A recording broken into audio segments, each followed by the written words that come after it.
विद्यार्थ्यांना नमस्कार. मित्रहो, आज आपण इयत्ता 12वीच्या मराठीच्या पाठ्यपुस्तकातील प्रकरण 5वे वीरांना सलामी या पाठाचा उत्तरार्ध जो आहे तो आपण अभ्यासणार आहोत.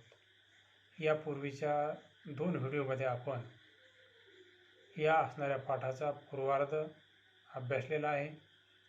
या असणाऱ्या पूर्वार्धामध्ये लेखिका अनुराधा प्रभुदेसाई यांनी त्यांच्या कारगिलच्या प्रवासादरम्यान जी काही शपथ घेतलेली होती की मी इथून पुढे 5 वर्षे येऊन येथील जवानांना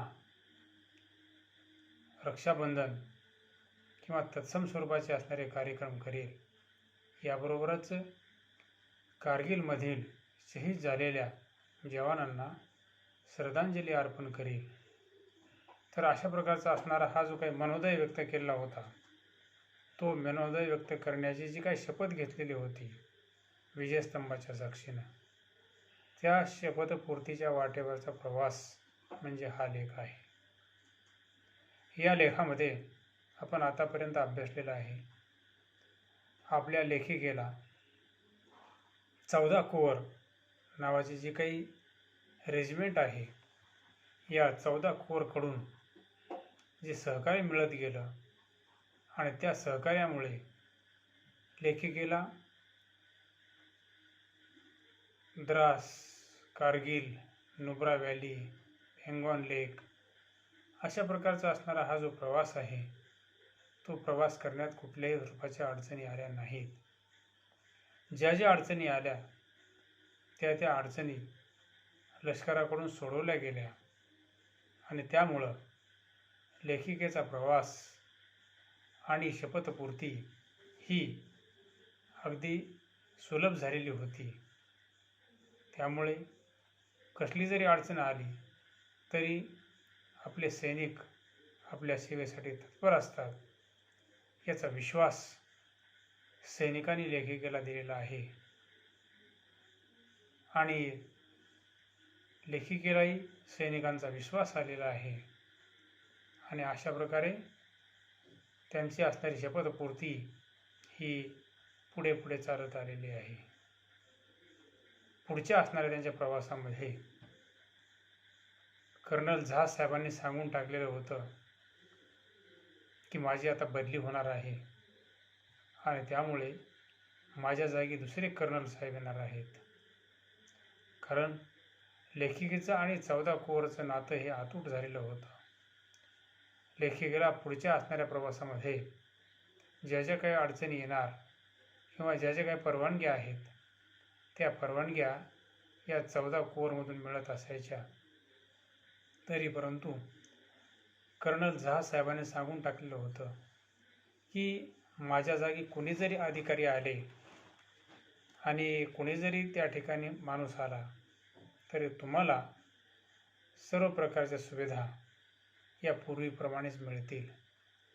तर साहजिकच पुढच्या असणाऱ्या प्रवासामध्ये ज्यावेळेस लेखिका कारगिलला गेल्या त्यावेळेस 14 कोरचे असणारे कर्नल बदललेले होते. कर्नल झा यांच्या जागी बदलून कर्नल राणा आलेले होते. परंतु माणूस जरी बदललेला असला तरी खुर्ची मात्र तीच होती. तोच आदब, तीच वागणूक, फक्त माणूस बदललेला होता.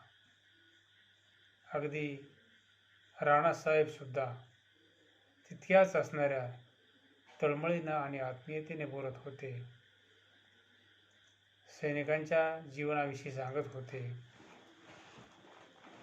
समाजामध्ये होत चाललेले बदल या बदलाविषयी बोलत होते आणि सांगत होते की अलीकडच्या काळामध्ये सैनिक बनवणं हे खूप अवघड झालेलं आहे. अलीकडच्या पोरांचं भावविश्व हे बदलत चाललेलं आहे. इथलं वास्तव आणि भावविश्व यामध्ये कमालीचा फरक आहे. आज या तरुणांना सैनिक म्हणून बनवत असताना खूप अडचणी येत आहेत. समाज माध्यमं, टी व्ही यामुळे सैनिक बनणं फार जिकिरीचं काम झालेलं आहे. आणि लेखिकेला ते सांगू लागतात की मला या गोष्टीचा मनापासून आनंद होत आहे की तुम्ही इथं येता, सैनिकाला राखी बांधता, तुम्हाला आम्हाला सर्वांना सैनिक कळू लागलेला आहे आणि त्याचा मला खूप मोठा अभिमान आहे. या सर्व चर्चा करत असताना 2008 साल उजाडलं आणि लेखिका सांगून जातात की माझं वचन हे पूर्ण झालं. मी जे काही विजयस्तंभाच्या साक्षीनं पुढील 5 वर्षे इथे येऊन वीरांना सलामी देईल ही शपथ घेतलेली होती, ती शपथ खरोखरच 14 कोरच्यामुळं पूर्ण झाली आणि सर्व असणारा त्यांचा समुदाय जो आहे या समुदायाला देखील आनंद झालेला आहे. प्रत्येक व्यक्ती हा जो आहे तो व्यक्ती भारावून गेलेला आहे. सर्वांच्या अंगामध्ये राष्ट्रीय भावना संचारलेली आहे. प्रत्येकजण भावूक झालेला आहे. द्रास, कारगिल या असणाऱ्या युद्धामध्ये शहीद झालेले जवान, त्यांचे कुटुंबीय, विजयस्तंभ, ते स्मारक हे सर्व त्या ठिकाणी गेल्याच्या नंतर जणू काही त्याच्याविषयी प्रकारचं असणारं नातं हे निर्माण झालेलं आहे. तिथल्या वातावरणामध्ये प्रत्येकजण भावूक होतो आहे. त्यांच्यासोबत असणारी भाग्यश्री ही देखील म्हणत आहे की अनुमावशी, ह्या आसमंतात एक सुगंध पसरलेला आहे बघ, तुला जाणवतोय का? सर्वजण भारावलेले होते. भाग्यश्री तर स्वतःशीच बोलत होती. प्रत्येक असणारा डोंगर माथा, प्रत्येक असणारी कारगिलची भूमी यामध्ये एक प्रकारे वीरश्री संचारलेली आहे. इथल्या प्रत्येक मातीला एक रोमांचकारी इतिहास आहे आणि तो रोमारोमामध्ये जाणवत आहे असा भास या ठिकाणी त्या भाग्यश्रीला होतो आहे, प्रत्येकाला होतो आहे. आणि त्यामुळे एक अभूतपूर्व अशा प्रकारचं असणारं ते देशप्रेम आहे. ते देशप्रेम नुसतं सैनिकापुरतंच नाही, तर प्रत्येकालाच आपल्या भूमीविषयी काही ना काही देणं लागतं याची त्यांना साक्ष पटू लागलेली आहे. लेह, नुब्रा व्हॅली, पेंगॉन लेक, शेवटी द्रास या प्रत्येक ठिकाणच्या असणाऱ्या प्रवासामध्ये भेटणारे आपले सैनिक, जवान, त्यांच्याविषयीचा असणारा लष्करी आदब, वेगवेगळ्या प्रांतातून आलेले परंतु भारतीय नागरिकांना आपुलकीने वागवणारे, त्यांची काळजी घेणारे ते जवान, प्रत्येकामध्ये कोणत्याही राज्यातून आलं तरी आपण भारतीय आहोत ही असणारी जाणीव सरहद्दीवर उभे राहिल्यानंतर त्यांच्यामध्ये ठामपणे निर्माण होते. शौर्य, धाडस या गोष्टीचं तर विचारायलाच नको. प्रत्येकाच्यामध्ये एक वीरश्री संचारलेली आपल्याला पाहावयास मिळते. अशा प्रकारचं असणारं वातावरण हे त्या सैनिकांच्या त्यांच्या जवळ किंवा त्यांच्या सानिध्यामध्ये वावरल्यामुळं निर्माण झालेलं आहे. साहजिकच त्यांचं असणारं जे फलित आहे ते फलित लेखिकेला मिळालेलं आहे. म्हणून लेखिकेला सुद्धा वाटतं की ह्याचसाठी केला होता अट्टहास. गेल्या 5 वर्षामध्ये मला एक निश्चित जाणवत होतं की तिथे गेल्यावर आपला अहंकार, बडेजाव, प्रतिष्ठा ही पूर्णपणे नष्ट झालेली असते. तिथल्या असणाऱ्या दऱ्याखोऱ्यामध्ये एकाकी अशा हिरवळीचा दुराने संबंध नसलेल्या प्रत्येक गोष्टीविषयी आपल्याला आपुलकी वाटायला लागते.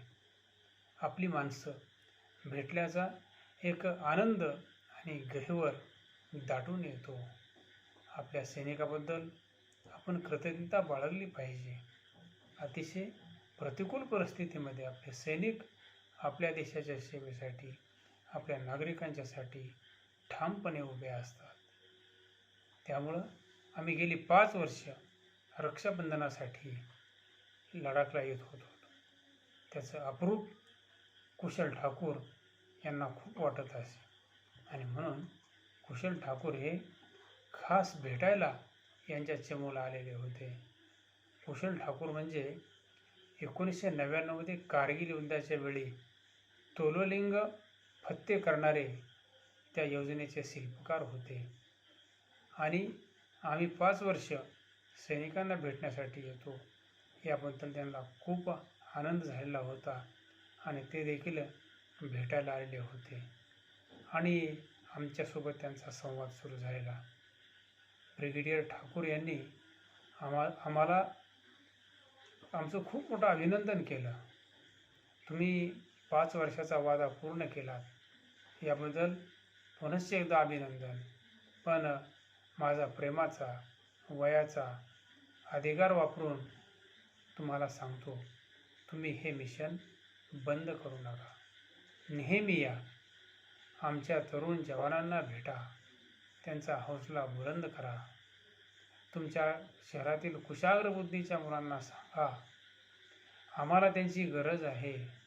निदान 5 वर्ष तरी त्यांना आर्मी जॉईन करायला सांगा. कमिशन ऑफिसर म्हणून करिअर करायला सांगा. डिफेन्स सर्व्हिसेस जॉईन करायला सांगा. तुमच्या आयुष्यामध्ये पुन्हा उर्वरित आयुष्य जे आहे ते तुम्ही तुमचं करिअर करण्यासाठी मोकळे आहात. एवढंच काय, तरुण मुलींना सांगा, जवानांशी विवाह करायला डगमगू नका. आम्हाला वचन द्या, तुम्ही हे नक्की कराल. साहजिकच लष्कर आणि नागरिक याच्यामध्ये तुम्ही जो काही सेतू बांधत आहात तो सेतू असाच पुढे चालू राहू द्या. हे जे काही काम आहे हे काम तुम्ही थांबवणार नाही याची खात्री आम्हाला द्या. तर अशा प्रकारचं असणारं जे काही ब्रिगेडियर ठाकूर यांचं वक्तव्य आहे ते वक्तव्य लेखिकेला खूप भावलं, पटलं आणि आवडलंसुद्धा की आपल्या देशाला आज कुशाग्र आणि हुशार अशा प्रकारच्या असणाऱ्या तरुणांची गरज आहे. नुसतं तलवार हातामध्ये घेऊन लढणंच नव्हे तर सैनिकांच्यासाठी अत्यावश्यक अशा प्रकारच्या सोयी सुविधा निर्माण करणं, त्याबरोबरच वेगवेगळ्या प्रकारची अत्याधुनिक शस्त्रास्त्रे निर्माण करणं, याच्यासाठी तरुण वर्गातील कुशाग्र बुद्धिमत्तेच्या मुलांनी डिफेन्स जॉईन करावं आणि हे डिफेन्स जॉईन करून आपल्या देशाची सेवा करावी. किमान 5 वर्ष तरी या असणाऱ्या सैन्यामध्ये यावं आणि आपल्या ज्ञानाचा, बुद्धिमत्तेचा उपयोग देशासाठी, सैनिकासाठी करावा. तुम्ही इथे येत आहात आणि आमच्या असणाऱ्या सैनिकांचा हौसला बुलंद करत आहात याबद्दल तुमचं फार फार अभिनंदन आहे. याबरोबरच तरुण मुलींना सांगा, सैनिकासोबत विवाह करायला डगमगू नका. वचन द्या, तुम्ही तुमचं हे जे काही काम चालू केलेलं आहे ते काम थांबवणार नाही. प्रत्येक वर्षी येत राहा. अशाच प्रकारे आमचं सहकार्य तुम्हाला राहील. अशा प्रकारचं असणारं आश्वासन ब्रिगेडियर ठाकूर यांनी दिलेलं आहे. साहजिकच तो संवाद झाल्याच्यानंतर त्या वातावरणामध्ये शांतता पसरलेली आहे. काय बोलावं लेखिकेला कळेनासं झालेलं आहे. त्याच आवेगामध्ये लेखिका सांगतात, नक्की सर, हो, हे काम मी थांबवणार नाही. तोलोलिंग त्याच्या पहाडीवरून येणाऱ्या वाऱ्याच्या साक्षीनं त्या ठिकाणी मी हे तुम्हाला सांगत आहे. लेखिका तर म्हणते की त्या असणाऱ्या झुळकीनंच मला तथास्तु म्हणायला भागच पडले. जणू काही तो तसा भासच होता. साहजिकच अंगावरती रोमांच उठले आणि तोलोलिंगला सॅल्यूट केला आणि माघारी वळले. अर्थातच मनामध्ये निश्चय करून की हे काम आपण थांबवणार नाही. तर त्या असणाऱ्या वीरांच्या त्यागाला, त्यांच्या समर्पणाला लायक आणि जबाबदार, विवेकी आणि देशाबद्दल कर्तव्याची जाण असलेली भारतीय नागरिक बनून युवकांनाही तशा प्रकारचा बनवण्याचा आटोकाट प्रयत्न करीन, अशा प्रकारचं असणारं आश्वासन देऊनच त्या ठिकाणी मी माघारी फिरले. कारण लेखिकेनं त्यांच्या असणाऱ्या पुढील जीवनामध्ये प्रत्येक शाळेमध्ये जाऊन जे जे कार्यक्रम घेतले, जे जे पुस्तकं वाटले आणि देशाविषयीची असणारी भावना जी काही निर्माण केली, त्याची सर्व असणारी जे काही गुपितं आहेत, ही या संवादामध्ये आपल्याला सापडतात. म्हणून लेखिका म्हणते, खरोखरच सैनिकांना आणि ब्रिगेडियर ठाकूर यांना मी अशा प्रकारचं आश्वासन दिलेलं आहे की देशाची सेवा करत असताना सैनिकांच्यामध्ये आणि नागरिकांच्यामध्ये एक प्रकारचा सेतू बांधण्याचं काम मी जे आहे ते आटोकाटपर्यंत आणि शेवटपर्यंत चालू ठेवेल. म्हणून त्या ठिकाणी शेवटी असं म्हटलेलं आहे, माघारी जेव्हा जाल परतून, ओळख द्या आमची त्यांना आणि सांगा तुमच्या उद्यासाठी ज्यांनी आपला आज दिला. अर्थात सैनिक स्वतःचा असणारा जीव हातामध्ये घेऊन या असणाऱ्या देशाची सेवा करत असतात. तुमचा असणारा जो काही उद्या आहे किंवा तुमचा असणारा भविष्यकाळ जो आहे, तो भविष्यकाळ सुखासमाधानामध्ये, आनंदामध्ये जाण्यासाठी सैनिक जे आहेत हे आपला आजचं जीवन देशासाठी समर्पित करत असतात, देशसेवा करत असतात. तर अशा प्रकारच्या असणाऱ्या देशासाठी अहोरात्र सीमेवर झगडणाऱ्या या तरुणांच्यासाठी म्हणून एक सॅल्यूट मारावा, अशा प्रकारचा असणारा हा लेख या ठिकाणी लेखिका अनुराधा प्रभुदेसाई यांनी चित्रित केलेला आहे. अर्थात या ठिकाणी हा पाठ संपलेला आहे. या पाठावरील ज्या कृती आहेत त्या कृती आपण पुढील तासिकेमध्ये अभ्यासणार आहोत. तर भेटूया कृतीसह पुढील तासिकेमध्ये.